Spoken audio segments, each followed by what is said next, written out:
Another week and another stalwart institution is buying up Bitcoin. You know it's big news when the institution doing the buying is more than 150 years old. Speaking of old classic game maker, Atari is back, and it turns out they're big into blockchain. The EOS network is expanding their horizon, and stocks can now be traded with crypto 24 hours a day. Thanks for joining us, everyone, and stick around as we dive into the details on this week's Exodus Crypto News.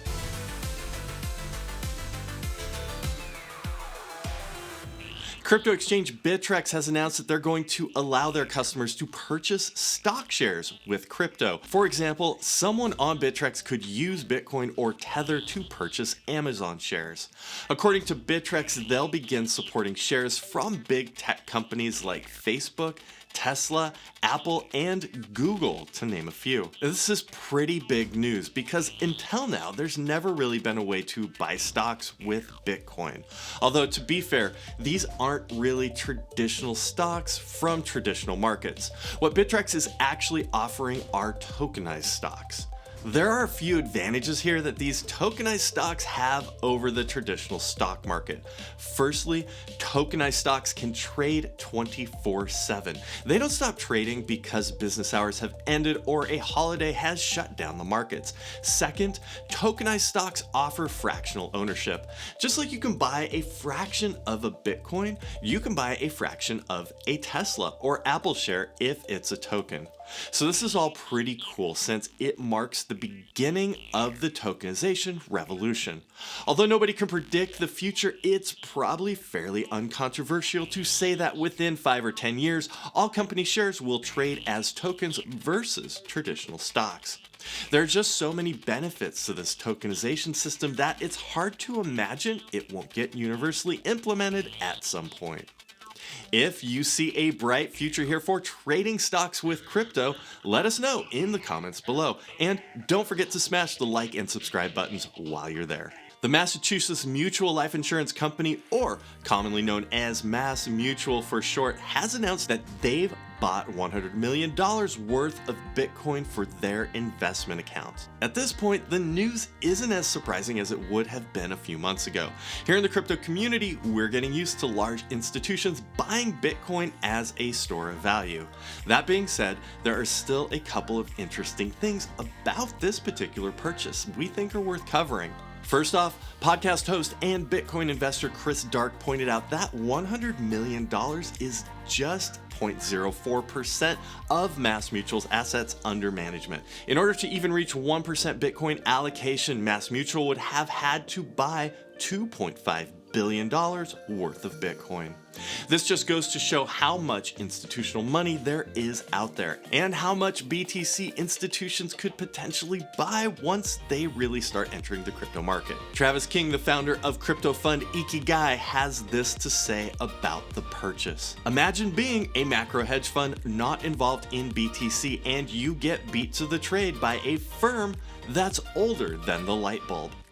MassMutual was founded in 1851, almost 160 years before Bitcoin was even invented, and yet now they're invested in BTC. If Travis King is right, this could really be the extra push needed to get other institutional buyers into the space. If MassMutual can do it, anyone can. The Canadian dollar stablecoin QCAD has announced that the crypto will be moving to the Algorand platform. According to the Algorand team, this will enable QCAD to be used for micropayments as well as regular purchases. Since Algorand has significantly faster confirmation speeds than decentralized platforms like Bitcoin and Ethereum. In fact, we actually talked about this possibility not too long ago in an article on the Exodus blog.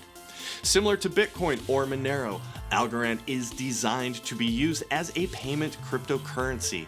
As a decentralized network with fast settlement speeds, Algorand could potentially be a good crypto to buy the proverbial cup of coffee with. So this prediction is playing out pretty well because Algorand is a very fast blockchain and you can actually have transactions that are fast enough to enable real-time payments. For example, if a grocery store in Canada started accepting the QCAD stablecoin, you could pay with it and the transaction would clear in just a few seconds. The same thing for using QCAD to make an online purchase. The transaction would confirm in seconds just like a credit card payment does. It'll be interesting to track the progress of the QCAD stablecoin, especially when their merchants start accepting it. In addition to QCAD, USDT and USDC also recently began operating on the Algorand chain. You've probably already heard of Wrapped Bitcoin or WBTC. If you haven't, click the link up there for an overview from the Exodus blog. WBTC has gained a lot of popularity in the DeFi ecosystem, and now the EOS network is attempting something similar, except that instead of wrapping Bitcoin, EOS Finex is going to be wrapping ERC20 tokens.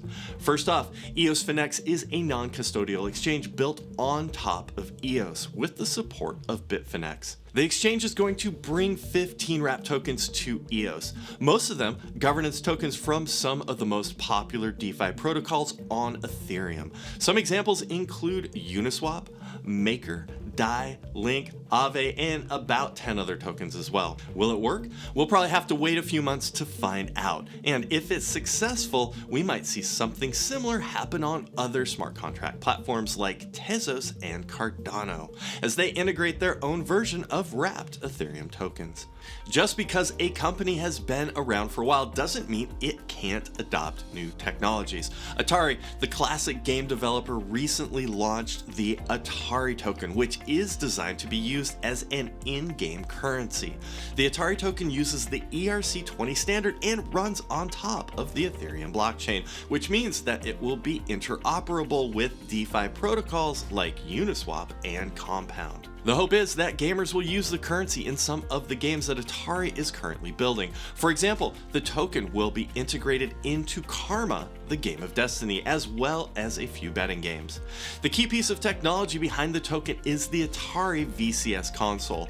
This new gaming console is designed with native support for the token to make the experience of using the new currency as easy as possible. As a bonus for all you collectors, Atari is also interested in non-fungible tokens. The company has plans to launch NFT collectible art pieces that are derived from some of their most popular games. Then there's a partnership with the blockchain gaming protocol engine. This partnership will let developers create classic Atari branded games like Pong and Asteroid that can be played on the VCS console. This is a really cool story of a classic company recognizing the benefits of blockchain and using it to create a better experience for their users. In a way, it's not that much different than MassMutual, which is hoping that Bitcoin will help the company to protect its balance sheet against inflation and other shocks to the traditional financial system. Nick Carter has called the widespread adoption of crypto a most peaceful revolution. That's what we're seeing this week as legacy institutions step into crypto and the community welcomes them to the party. If you like this video, smash that like button and subscribe to the channel for more crypto videos every week from Exodus. Cheers to the blockchain, and until next time, hold on.